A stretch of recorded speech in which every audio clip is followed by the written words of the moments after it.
Alright guys, so woke cancel culture strikes again, and this time we have to talk about a conservative radio giant basically folding to the woke mob as they have fired Miss Amber Athey, who is a conservative radio host, for making comments that the woke mob has deemed as racist towards Kamala Harris.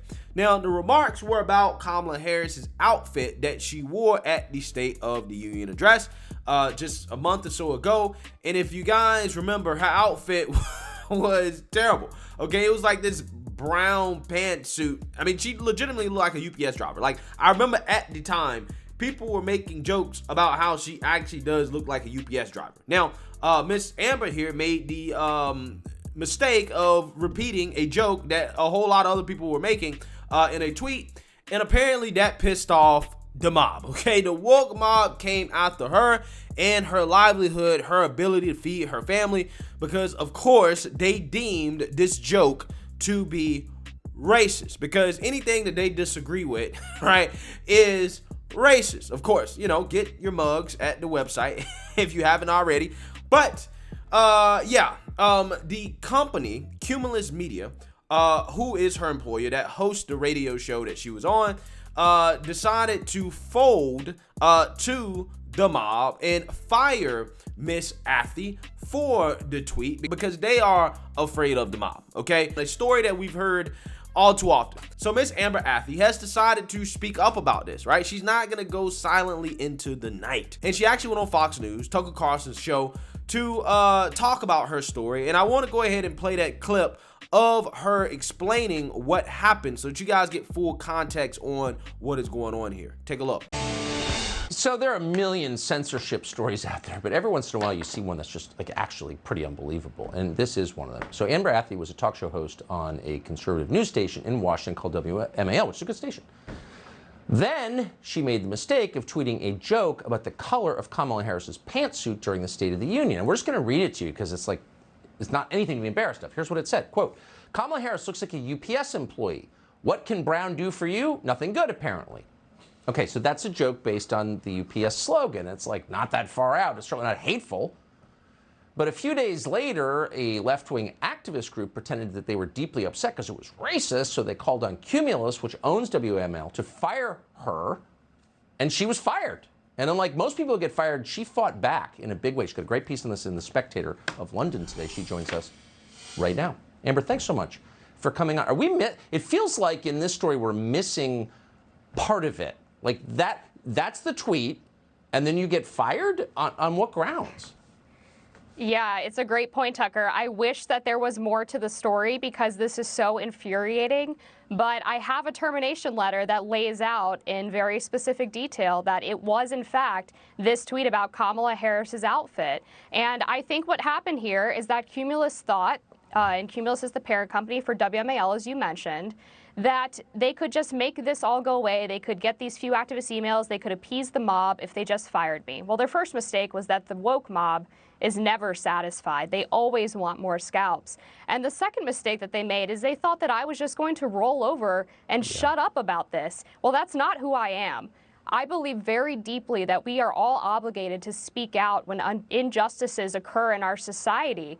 And so I intended, as soon as I got fired, to very loudly and proudly tell everybody about what happened to me, because I think we live in a very perverse and sick society, Tucker, when a young woman from a working class background with parents who didn't go to college can't criticize the outfit of the most powerful woman in the United States. And worse than that, the most powerful woman in the United States is actually considered the marginalized victim in this scenario. You beat me to it. I was going to point that out. So the most powerful woman in the United States is the marginalized victim, and the big, soulless, creepy, woke company takes her side, using, I assume, its HR department, because that's usually their NKVD? Yeah, I'd be happy to share the names of the two people who actually called me to fire me. So Jeff Bowden is the Vice President of Cumulus Operations in Washington, D.C. Kristen Fancelis is the Vice President of the Human Resources Department for Cumulus. And they told me straight up on this phone call that they believed that the Kamala Harris tweet about her outfit was in fact racist and violated this vague social media policy that basically says you can't do anything that would bring reputational harm upon the company, which just means that they put that in there so that they can fire people for any reason that they want.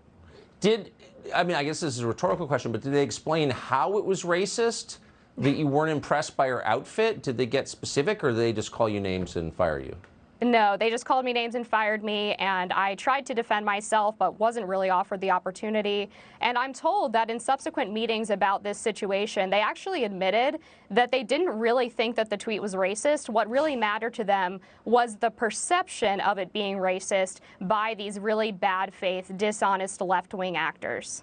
Okay. Can you just repeat after me, because I know you're now looking for work. Kamala Harris looks bold, beautiful, and sassy tonight. Kamala Harris, I can't do it, Tucker. I can't do it. Well, I hope someone hires you, and soon. I know the Spectator already has. Amber, great to see you tonight. Thank you. Thanks, Tucker. All right, guys. So, yeah, I wasn't surprised to hear this story because I remember this same company, Cumulus Media, being in the news for various reasons that didn't seem to be in line with conservatives, especially the conservative radio hosts that they have on their programming, right? They host people like Mark Levin. They have Dan Bongino. They have a bunch of other people that are in their lineup. Now, I don't know if you guys recall, after the election, kind of doing the whole January 6th thing, they actually told their conservative hosts that, hey, stop talking about the election, right? Stop making certain claims about the election, okay? And then late last year, Dan Bongino came out and criticized the company for their vaccine mandate, right? In which they were firing employees who refused to get vaccinated, right? So I'm not surprised to see them fold to the mob over the mob deeming a harmless tweet to be racist, because, hey, you know, you can't criticize a black woman, right? Any criticism of a black woman comes from a place of racism, even if it's just a criticism about their outfit. You know, I don't really recall anybody getting fired from their job for criticizing the outfits of Melania Trump, whom, you know, plenty of media outlets and individuals took shots at the outfits that she wore, okay? But hey, nobody got fired for that, okay? Nobody deemed that to be racist. So I'm not surprised to hear this, okay? That this is something that this company is folding to. And it's funny because even the company themselves knows that it wasn't racist, right? But because it was perceived as racist, that was enough, right? That was enough to say, hey, you know what? We'd rather just fire you, get rid of you, than to deal with the mob. And to me, it's really sad because that same mob that was complaining about that probably doesn't even listen to their conservative talk show host, right? So what is the consequences of continuing to have her on the show, right? There is no consequence because the people that you're trying to appeal to, that you're trying to please, don't even listen to these people, right? So again, I really don't get it. I really don't understand it. And to me, I think it's weird because when you're in politics and you talk on radio, YouTube, some type of media platform, you're going to say controversial stuff, okay? And them having a policy in there where they can just fire you